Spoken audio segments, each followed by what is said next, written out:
이제 불공정한 법률행위죠. 104조 당사자의 공박, 경솔 또는 무경험을 인하여 현저하게 공정을 잃은 법률행위는 무효란다. 이렇게 나와 있고, 의가 나오는데 의는 폭리행위입니다. 다시 말하면 당사자의 공박, 경솔, 무경험을 이용해서 폭리를 취하는 것을 우리가 불공정한 법률행위라고 하고요. 주의하실 것은 특별한 것은 아니고 반사회적 법률이 한 가지 예라는 거 주의하시면 되고, 넘겨보시면 뭐가 나오죠? 요건이 나오죠. 정리를 해보면 일단 주관적 요건부터 먼저 생각을 해보면, 우리 민법 104조는 궁박점, 경솔 또는 무경험 요렇게 규정하고 있잖아요. 그 다음에 또 객관적 요건으로서 뭘 요구하고 있냐면 현저하게 공정을 잃었다. 다시 말하면 주는 것과 받는 것 간에 현저한 불균형이 존재한다. 이렇게 되면 이게 뭐가 되냐면 불공정한 법률행위고, 불공정한 법률행위는 무효다. 이렇게 민법에서 규정을 두고 있는 거죠. 여기다 이제 우리가 살을 붙이면 되죠. 첫째, 공박이란 급박한 공공을 말하는데 쉬운 말로 하면 뭐죠? 어려운 사정을 말한다. 따라서 경제적이든 정신적이든 심리적이든 어떤 이유든지 간에 어렵기만 하면 다 뭐죠? 공박이다. 그 다음에 경솔은 경솔이고 무경험인데, 무경험은 경험의 부족을 의미하는데요. 요거는 특정 거래 영역에서 경험 부족이 아니라 일반적 거래 영역에서의 경험 부족을 의미한다. 다시 말하면 특정 물건을 사본 적이 있느냐 없느냐 요 문제가 아니라 일반론적으로 경험이 부족한가 아닌가 이렇게 따져야 된다는 것이 우리 판례 입장이고요. 그 다음에 우리 판례는 여기에 또는이 하나 더 있는 것으로 보죠. 따라서 궁박 또는 경솔 또는 무경험입니다. 무슨 말이죠? 셋 중에 하나만 있으면 된다. 그 다음에 주관적 요건에 관한 이용 의사를 요구하고 있습니다. 다시 말하면 폭리행위에 관한 악의가 필요하다는 입장이고요. 또 객관적 요건이 현저한 불균형이 존재했을 때 주관적 요건이 추정이 되느냐 문제에 대해서 추정이 안 된다는 입장입니다. 따라서 객관적 요건이든 주관적 요건이든 모든 요건을 누가 입증을 해야 하냐면 무효를 주장하는 자가 입증해야 된다는 것이 우리 판례 입장입니다.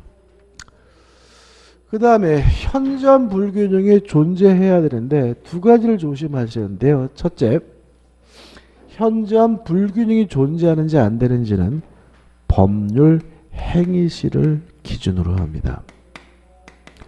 따라서 법률 행위를 한 후에 가격이 폭등하거나 폭락하는 건 뭐하지 않죠? 고려하지 않고요. 그 다음에 두 번째 주의하실 것은 주관적 가치는 고려하지 않습니다. 오로지 뭐만 가지고 따지냐면 객관적 가치만 가지고 따집니다. 뭐 예를 들어서 자기 집안 종갓집이다, 선산이다, 이런 주관적 가치는 고려하지 않고요. 오로지 객관적 가치만 고려하고요.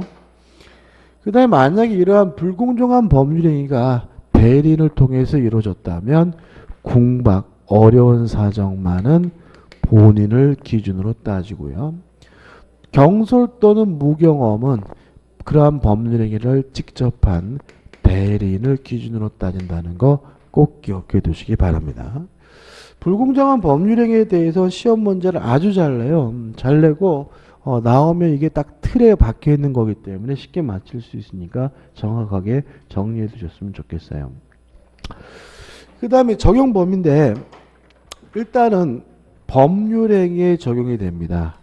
따라서 단독행위에도 적용이 되고 계약에도 적용이 되는데요. 유의하실 것은 법원에서 하는 경매는 백사조가 적용되지 않습니다. 왜냐하면 경매에 대해서 적용하게 되면 대부분이 불공정하다는 이유로 무효가 되기 때문에 그렇고요. 그 다음에 계약 중에서 제외되는 게 있죠. 뭐냐면 증여와 같은 무상행위에는 적용되지 않습니다. 따라서 증여와 같은 무상행위는 불공정하다는 이유로 뭐가 될 수가 없어요? 무효가 될 수 없음을 꼭 기억해 두시기 바랍니다. 효과 무효입니다. 따라서 이행 전이면 이행할 필요가 없고요. 이행하기 전이면 무효니까 이행할 필요가 없고, 만약에 이행을 했다면 폭리자 입장에서는 불법 원인급여이기 때문에 뭐 받지 못하냐면 반환받지 못하고요. 다만 피해자, 불법 없는 당사자인 피해자는 반환받을 수 있다는 거 꼭 기억해 두셔야 되고요. 절대적 무효이기 때문에 제3자는 보호받지 못합니다. 또 이것도 반사회적 법률의 일종이기 때문에 뭐 할 수 없냐면 추인할 수는 없는데, 문제는 우리 판례가 무효행위 전환은 인정하고 있다는 거 꼭 기억해 두시기 바랍니다. 여기까지 이제 판례까지 다 설명드렸는데 한번 예를 들어서 한번 설명을 드려볼게요. 실제 판례인데, 갑이라는 분이 시골에서 농사를 짓고 계시던 홀로 사시는 할머니인데, 이 할머니가 살고 있는 지역이 댐 건설로 인해서 수몰지구로 지정이 됐어요. 그래서 갑은 평생 살던 고향을 등져야 되기 때문에 정서적으로 궁박한 상태에 있는데, 을이 나타나가지고 할머니 이거 나라에서 보상 받아봤자 몇 푼 못 받습니다. 제가 후하게 쳐드릴 테니까 저한테 파십시오 라고 해가지고 5억짜리 토지를 3억에 매매 계약을 했어요. 일단 주관적으로 뭐요? 공박하고 5억짜리를 3억짜리로 매매 계약했다면 뭐가 있습니까?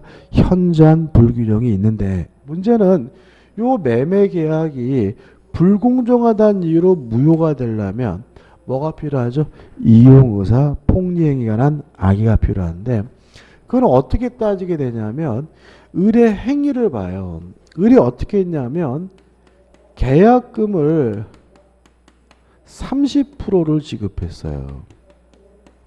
그리고 계약하고 나서 잔금을 치를 때까지 딱 7일 만에 다 끝냈거든요.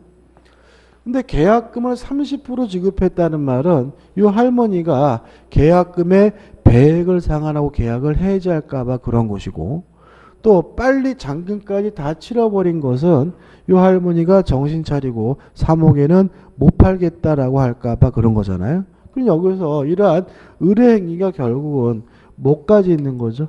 이용의사 폭리행위에 악의가 있다는 거죠. 그러면 결국은 요 3억으로 한 매매 계약은 불공정한 법률행위로서 뭐예요? 무효이기 때문에 을은 갑에게 3억 원을 지급할 필요도 없고요. 갑도 을에게 이전 등기해 줄 필요도 없는데, 만약에 3억 원을 뭐예요? 지급했다면 을은 돌려받을 수는 없다. 왜냐하면 을이 갑에게 지급한 3억 원은 폭리자로서 불법 원인급여이니까 뭐 받지 못해요? 반환받지 못하니까요. 다만 갑은 이 부동산을 말소해달라, 땅을 반환받을 수는 있다. 왜냐하면 갑은 불법 없는 당사자 피의자이기 때문에 뭐 받을 수가 있는 거죠? 반환받을 수가 있는 거다. 다시 말하면 할머니가 3억 원이 뭐죠? 생기게 된다는 것도 좀 주의하시기 바라고요. 그 다음에 을이 자기 앞에 등기된 것을 기하로 병한테 팔아먹고 병한테 이전 등기를 해줬던데 병이 만약에 선이라 하더라도 갑은 병에게 말소 등기해달라고 뭐 할 수 있어요? 청구할 수가 있다. 왜냐하면 불공정한 법령 무효는 절대적 무효이기 때문에 제3자가 선이라 하더라도 뭐 받지 못해요? 보호받지 못하니까요. 이해되시죠? 그죠? 그 다음에 추인 안 되고 전하는 게 무슨 말이냐면 이런 얘기입니다. 갑이 을한테 와서 무효다라고 주장하니까 을이 갑한테 뭐라 그러냐면 그럼 할머니 얼마면 파실 건데요? 라고 하니까 최소한 5금 받아야지 라고 하길래 그럽시다 라고 을이 갑에게 2억 원을 더 줬어요. 그러면 3억으로 한 매매 계약은 무효지만 5억으로 한 매매 계약은 뭐 할 수 있는 거죠? 유효할 수가 있는 거죠. 다시 말하면 무효인 법률행위가 유효한 다른 법률을 뭐가 될 수 있어요? 뒤바뀔 수가 있으니까 우리 판례가 무엇을 인정하고 있는 거죠? 무효행위 전환을 인정하고 있다는 것까지 꼭 기억해 두시기 바랍니다. 끝입니다. 더 나갈까 고민해 봤는데 그냥 오늘 여기까지만 하죠. 그죠? 오늘 명절 세시고 오셔서 좀 표정이 피곤한데 여기까지만 하고 다음 주에 188페이지 의사표시부터 나가도록 하겠습니다. 오늘 수고 많으셨습니다. 고맙습니다.